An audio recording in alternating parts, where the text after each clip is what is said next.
Everybody, welcome back to Video Game Esoteric on our continuing series on the MiSTer FPGA DE10 Nano project, and today we're going to be continuing testing some really fun games for the work-in-progress Sega Saturn core. You guys keep asking for more videos and you're watching them, which means I am happy to make them. And we're going to be doing a lot of tests on games that have not yet been tested this video time around.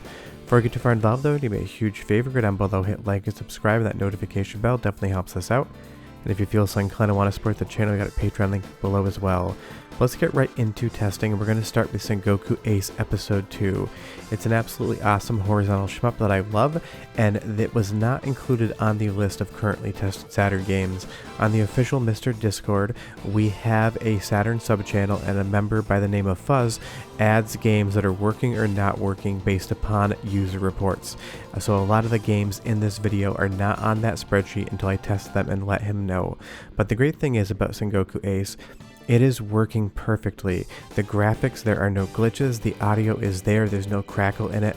Playing this game on the MiSTer core feels exactly like playing it on a Sega Saturn, and it's definitely one of the deeper cut games on the platform, but it's so good to see it working this well here, because honestly, there's more games that are working on the core than used to be, and I will retest a few to see if they've improved. Some games just don't work whatsoever, some games are decent, but the amount of titles that are actually just functioning as you would expect is growing higher, and Sengoku Ace is one of them. It is lag-free, the graphics look great, the music is good. I can't find a single thing in this gameplay that indicates to me that the core is not doing 100% of a great job making sure that it's running like an original Saturn. Now of course that's not always going to be the case, but for this game it 100% is, and that is spectacular. All of those animations there, the animators clearly enjoyed one thing more than anything else. Now let's move on to Silhouette Mirage. This was a user request, and it's a game that I have played before, and it is working relatively well. You get the soundtrack, you get the gameplay, but you get absolutely no sound effects. They must be processing on a different methodology than the actual background soundtrack, because you're going to get full music in the game. The game controls perfectly fine. It plays exactly as you would expect, and I haven't found really any graphical glitches in gameplay, but you're just not going to be hearing much outside of the music. None of the impacts, none of the shots, none of that audio that would let you know you were playing a video game is going to be there, but you will see that it is an incredible looking game, and it's definitely a deep cut hidden gem in my opinion, but you can play it on the current Saturn core. I played for maybe half an hour and I had no issues whatsoever. The only problem was just that missing sound effects, and that is what you're going to experience when there's a work in progress core. When the PlayStation 1 core was in development, some games had no audio, some games just had music, some games just had sound effects, and some games would have both. But the Saturn and all hardware has different means to process audio, and it might be that the code is not working for the sound effects in this game, or it might be that Srg320 hasn't gotten to actually coding that portion in FPGA yet. We're not quite sure, but that's kind of how the sausage gets made. Sometimes a game runs perfectly and you have no audio, sometimes a game runs perfectly and you just have the soundtrack or sound effects. But that's the interesting thing about the core development and console hardware in general, is just because one game has full audio doesn't mean another one will, because there's more than one way to code for the silicon in a Saturn, and the games that have all the audio must have that code near finished, where a game like Silhouette Mirage, when you're missing sound effects, must be missing some sort of code. Now on to another game, Winter Heat. A lot of people ask me to test this one, and it is a ton of fun, especially with friends. You can get into the main menu, and the character selection screen works perfectly fine, no issues there. Unfortunately, when you get into the game itself, it will start to execute. You can see it's running, you can see it's drawing those polygons in real time. Everything looks perfectly fine. This is what you would expect the start of Winter Heat to be like. But as soon as it actually goes to give you control for gameplay, it freezes on me every single time. So this title is working, just not that well. Now another one that I wanted to talk about, an absolutely deep cut beat 'em up, is Crows. And I will say my experience with this was absolute perfection on the current core. There was no lag, the graphics look incredible, the sound is amazing. 10 out of 10, if this is doing something different than real Saturn hardware, I could not tell. But I can't just tell you that it sounds amazing, I need to let you listen. So go ahead and enjoy like 45 seconds of this game's audio. I'll be back and do more tests, but enjoy.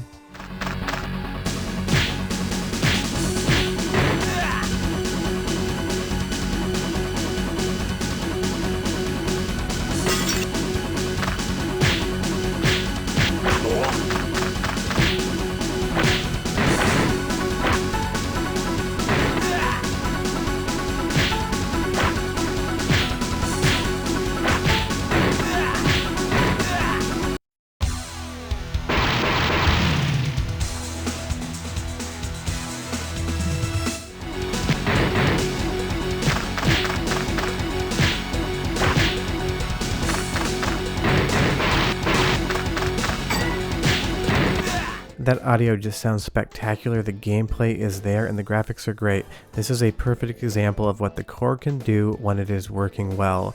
Now let's move on to another viewer request game, or honestly a friend request game. Archive3DO over the 3DO Discord asked me to test Independence Day, and I figured why not. It's a good example of 3D graphics on the Sega Saturn, and I will say it is working. Now sound effects will get stuck and repeat on a loop, so you don't want to be wearing headphones when you try this, and you don't want to have your TV on anything but mute or else you'll be driven nuts. But as far as it drawing the 3D and all of the artwork, it's working relatively well. I'm not 100% familiar with this game, so maybe it's missing something that I can't tell. Leave me a comment down below if you love this one, because I know some people really do. It's a game I played forever ago and have never come back to, but it is working on the current core for MiSter, and that is great. And that is the fun part about doing all these tests, is that people ask me to test games I never would have thought about testing, because I kind of forgot Independence Day even existed on the Sega Saturn before I started doing this, and that's always a fun time to find out. Now one game I really wanted to test that nobody asked me for was Lupin III, The Sage of Pyramid. This is a third-person 3D action beat-em-up game with some absolutely awesome FMV videos from the Lupin III universe. Now I don't know anything about anime whatsoever except the following. I really love watching Lupin III because I enjoy it, but I do have a lot of the games, and I do have this as an original copy on the Sega Saturn, so I was very curious to find out if it was working here. And the good news is, it totally is. Now don't really worry about some of the jankiness on screen, because this game is just janky, but it is a lot of fun, and it's one of my personal favorites on the Sega Saturn, just because there's nothing super quite like it. It's a 3D action exploration game, but you do have some good beat 'em up and puzzle mechanics in it as well, and because it takes place in the Lupin universe, I'm prone to liking it ever so slightly more. And I was just curious, because it wasn't on the testing list, whether or not this would work, and you can tell right here it 100% is. And if you're looking for something new to play on the Sega Saturn, something you've never heard of or played before, definitely give this one a shot, but leave me a comment down below and tell me if you knew this game existed, because I rarely have ever heard it mentioned. It's got such great humor, like that cartoon falling down a pit there, where gravity suddenly stops being a thing and you can just run in air. The game just has such a fun sense of humor, and it's great to see it here on the Sega Saturn. An original copy isn't that expensive, but I understand a lot of people aren't going to buy a game like this just to try it out, and that's what's so exciting about MiSter and the Saturn core in general, is that it's going to let you try a lot of games that you've never heard of or played before, versus having to buy it to test it out. I get that there's flashcards and different optical disc emulators for the Saturn, but honestly the cost of that in a Saturn is the exact same cost as a MiSter, so if it works here, may as well do this instead. And you will see here I didn't mash quick enough, and I have died, unfortunately. Now another game everyone kept asking me to test was Super Puzzle Fighter 2 Turbo, because it is listed on the spreadsheet as working, and that's great, but for me, I just can never get it to load into the game. And that is what we were finding with some titles on the Saturn core. People with identical hardware might be getting different results, and it's not sure as to why that's happening yet. It feels very organic in a digital world, but it might be down to the mem test speeds of your particular RAM. I'm on V2.9, the 2-chip setup, and some games just do not seem to work for me. Like Alandori here, this is working on the core, except it's not working for me on the core. I can get into the menu, I can get into the character selection screen, but once it actually tries to load into a fight, it doesn't seem to want to do that for me. But I can get different results depending on how fast I mash start. This is what happens if I don't mash start throughout the entire boot process. Now moving over to the next time, I'm just mashing start, I am beating it like it owes me money, and I do get further into the process because the character portraits come up. If a game's not booting, try to just beat the hell out of the start button to see if you can get into it. Now Dragon Force 2 was another one that people were really asking me to check out, and I will say that while it has some audio glitches, some cracks and popples, as far as I got into the game, it is just working perfectly fine. The FMV cutscenes aren't freezing, all of the dialogue is coming up, all of the cutscenes, all of this still art, everything is playing as it should play. Now of course once you actually get into the game, you know, I didn't get too far because it's a very complex game, so I can't say that you can play this for 6 hours and enjoy it. And because we currently don't really have any way to save on the Saturn core, it's not the type of game that you're going to want to pursue currently, but it is working, and everyone was very curious about that, so I wanted to show it to you. And like I said, once you get into the game, there is no graphical glitches whatsoever that I can observe. That is always a fun time. And one game I wanted to loop back around and see if it was running better was The Last Bronx, because I tested this on previous cores and while it was working, there were a lot of graphical glitches, and it seems to be, at least on my setup, that with the newest core, there has been some backwards progress in this game, because I cannot get it past the now loading screen. But that happens sometimes with new code. Some things that worked stop working, some things that didn't work suddenly start working. But if I had to take 2 games from this test and tell you that you can play them today on the Sega Saturn core and have a great time, the first one would be Sengoku Aces. Everything is working exactly as expected. I got halfway through the game and then just decided to test another game. Now I don't know if it was going to freeze 10 seconds after I stopped or if I was going to see the credits, but if I had to presume what was going to happen, you would be able to 100% complete this game, and if you were holding a Saturn controller and couldn't see what you were playing on, I don't think you would be able to tell the difference between original hardware and the MiSter core from Srg320. It is that good, and it's also a great game, which means that if you are testing and you do have the core, definitely check it out. The other game that I would 100% say is working exactly as expected is Crows. The audio is perfect, the graphics are perfect, there is no lag, everything is exactly as expected, and again, if you had a controller in your hand, you were playing this game on a CRT television or even an LCD, whatever you want to use, and somebody asked you, is this MiSter or real Saturn hardware?